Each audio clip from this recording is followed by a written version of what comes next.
So she put on the movie. It was some comedy film of sorts that was actually really funny. Honestly, the tension of the setting actually wore off because of that movie alone.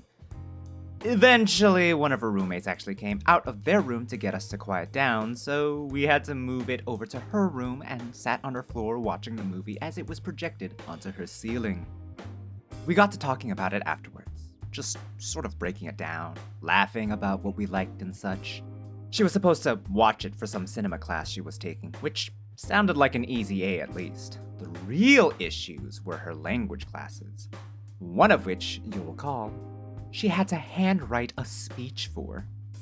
As we were talking, I noticed that she was constantly rolling her writing hand. She didn't look like she had a pained expression, and her hand didn't look swollen or red or particularly bad, but, well, seeing her discomfort, I sort of forgot myself and offered to massage her hand for her, which she eagerly consented to. Offering her hand to me, sat as we were on the carpet of her bedroom floor. I started with her pinky finger, gently rolling it between my pointer finger and thumb, slowly working my way down the length of her finger from the base to the tip, before moving on to her index, then middle, and so on and so forth. With each ticking sound, I could feel my anxiety growing. Like, I've had plenty of friends of the opposite gender who are very touchy-feely, boundaries being firmly established as a matter of course. Lotus, even when we had turned out to be relatively solid as friends, never gave off those vibes. So, being there, in that space, and doing something that felt like diet intimacy, I felt scared. Scared that I was utterly disrespecting the boundary that was set earlier, that I was misreading the situation and her, and going any further would jeopardize our friendship.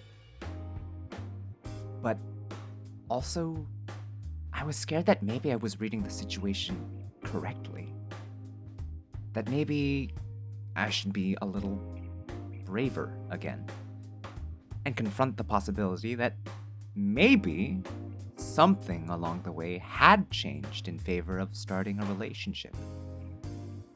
My first relationship.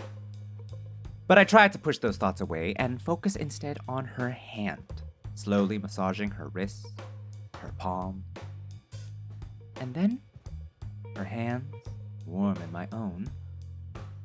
I froze up. For a second, that lasted an eternity, I debated with myself as to what I was doing.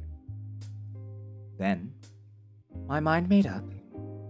I put our palms together, gently pushing to stretch out her fingers and muscles and joints.